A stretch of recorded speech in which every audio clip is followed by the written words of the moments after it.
Well, this year marks the 750th anniversary of the birth of the great poet Dante. Pope Francis has said a couple times now that the Catholics and others should read Dante during this anniversary year. Dante is one of the greatest literary figures in the Western tradition. It was T.S. Eliot who said, the world is divided between Dante and Shakespeare, and there is no third. He's of that level. For me, personally, I think of Bob Dylan's great song, Tangled Up in Blue, which contains a reference to Dante. She opened up a book of poems and handed it to me, written by an Italian poet from the 13th century. Because Dylan discovered Dante at one point in his life and made a big difference. I first discovered him in 1990. I remember vividly, I was in Germany, in Freiburg and Breisgau, studying German. We went all day, one of these intensive courses, and at night I brought with me the little paperback edition of the Divine Comedy, and I read it. And it was like reading a novel, probably because I was tired of studying German all day. But it's no exaggeration to say it changed my life. Every book I've written, I think, has a reference to Dante, some pretty extensive.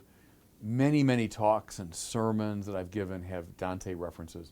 So for a lot of people over the centuries, he's been a massively important figure. His great poem, The Divine Comedy, I'd recommend, I read the Mark Musa edition. It's published by Penguin, and had very good notes, and I found the translation pretty easy to read. Some are from past ages, and they're difficult to read even in English. So I'd recommend that one. There's some newer ones as well. So when you read the Divine Comedy, here I think some of the key themes. It begins in the year 1300. Dante born in 1265, so he's 35, which by medieval reckoning, a biblical reckoning, was midlife. You know, the Bible says we last 70 years or 80 for those who are strong. So Dante's at midlife. And the opening line that probably most Italians know by heart, midway on the journey of our life, I awoke to find myself alone and lost in a dark wood, having wandered from the straight path. It's far more beautiful in Italian. Notice midway on the journey of our life. So right away, it's not just Dante's story, it's everyone's story. It's about a spiritual awakening. And many spiritual masters and psychologists will tell us that it's often at midlife. We talk about the midlife crisis, right? But often at midlife that something gives away and you have to wander through the desert for a while until you find the new orientation for your life. People talk about first half of life, second half of life. Well, a lot of that's in Dante. He's going to go through a spiritual crisis and then come to an awakening. Well, while he's lost there in the wood, who comes to him but Virgil, the great Roman poet. Virgil, a lot like Dante, an Italian epic poet, etc. And Virgil will function as his spiritual master, as his spiritual guide, and will take him a long way on his journey. Very important theme in the spiritual life is you need a guide, because things get complicated fast. And it's not an easy journey, the spiritual journey.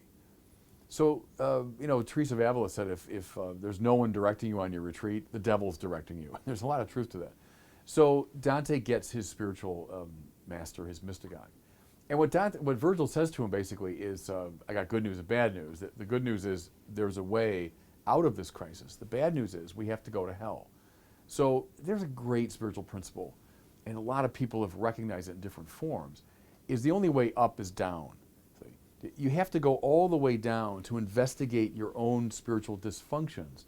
You can't try to run around them. And that's true at the beginning of the Divine Comedy. Dante tries to run up the slope that's lit by the sun, and he's blocked by three beasts who represent his own dysfunction. So he's got to go through hell to see clearly what's off in his spiritual life. So Virgil leads him now through the levels of hell.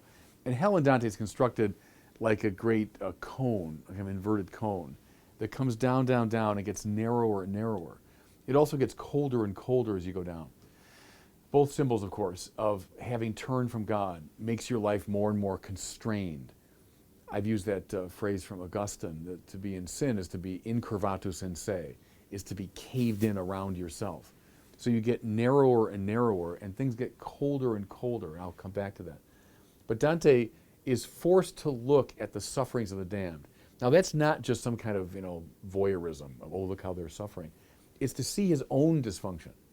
Is to see, look, I've committed all those sins, all the way down. And that's what it looks like.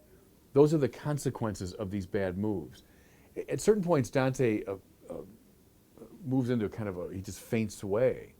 And Virgil kicks him and makes him wake up and look. It's a journey of vision. You have to see what's the matter. Look at the 12-step programs that talk about a searching moral inventory.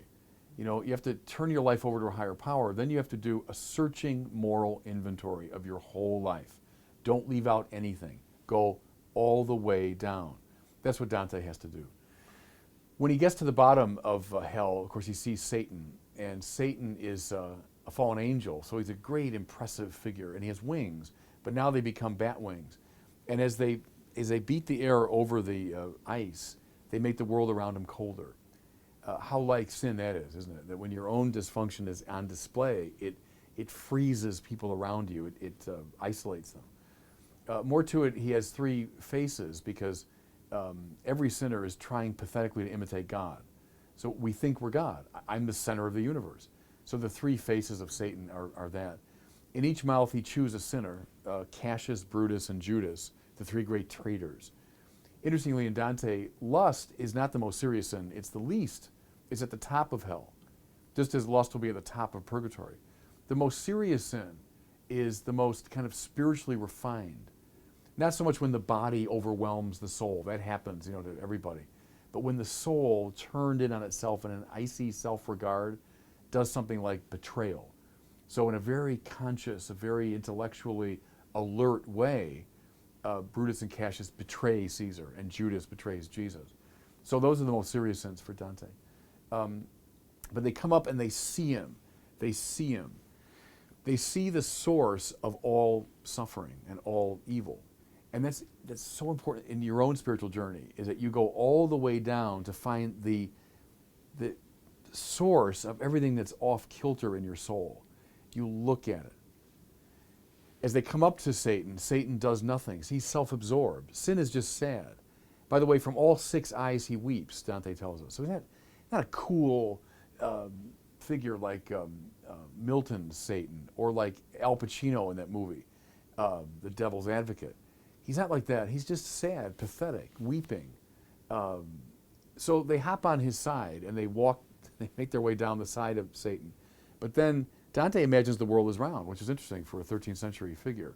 When they get to the haunches of Satan, suddenly they're moving up. Because they've come to the other side of the world, now they're going to go up.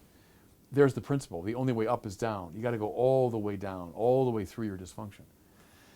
Up they come into the Mount of Purgatory, which is a 7-story mountain, hence Thomas Merton's autobiography. You've got to walk every level of it. Now, you've seen your sin, indispensable. Now you got to walk to purify your life now of the 7 deadly sins: pride, envy, anger, avarice, sloth, gluttony, and lust. And those are the 7 levels of purgatory. And so Dante climbs and he sees the work of those in purgatory.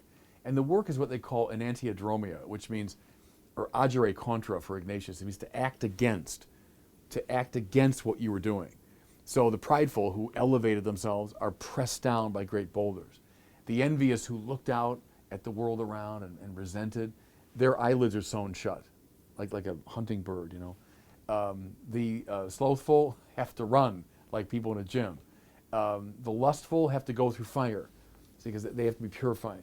So Dante does all that. He watches, and he actually joins the prideful because he realizes that's my sin. I'm proud. And so he joins them and carries a great boulder around. Once purified, and see, you can't skip that level. It's not like, oh, I've seen all my dysfunction. I've gone through hell. Fine. But now you got work to do. You got work of purification to do, purgatory. Once he's at the top of Mount Purgatory, he's ready to fly. So Dante now is joined, Virgil gives way, he's joined by Beatrice, the woman he loved when he was a young man, who had died quite young, and she's now his spiritual guide. And she leads him on a flight through the various levels of heaven. And there's so much you could say about this, but I'll just say one thing. Notice how light heaven is. Hell is heavy and it's cold. Heaven is light. As Chesterton said, how come the angels can fly? Because they take themselves so lightly. But that's what it's all about, is when you turn away from your own ego, now you can fly. As they fly through heaven, I'll just say one episode, they meet Thomas Aquinas and St. Bonaventure. So Thomas the Dominican, Bonaventure the Franciscan. But in a great act of heavenly courtesy, it's Thomas the Dominican who tells the great story of Francis, the founder of Bonaventure's order. And it's the great Franciscan Bonaventure that tells the story of Dominic. And I've always loved that because it's this sort of courtesy. On earth or in hell, we're at odds. You know, I got to assert myself over and against you, and I won't glorify you because you're not going to glorify me. Where in heaven, it's just the opposite. It's, hey, let me tell you about Francis. I'll tell you about Dominic. So I love that. It's a great image of what life should be like. They come finally to the vision of God, and it's some of the most lyrical, beautiful verse in Dante. By this point, by the way, St. Bernard's taken over. Bernard is the mystical theologian, so he's now succeeded Beatrice as his guide. And at the very end, they look into the face of God. And what does Dante see there? But love. See, heaven is love. That's what it is. And so the face of God is the face of pure love, or as he says in the wonderful closing line of this epic poem, I saw the love that moves the planets and the other stars. So that's what it's about, is journeying to union with God, which is always a journey toward love. So I agree with Pope Francis here very strongly. It would be great for everyone to read the Divine Comedy or parts of it, or get a good commentary on it. Plow through it if you can. There are sections that are, you know, they're very medieval. It's about medieval Florence and so on. But get the general move of it. And I think you'll find yourself very uplifted on the 750th anniversary of Dante's birth.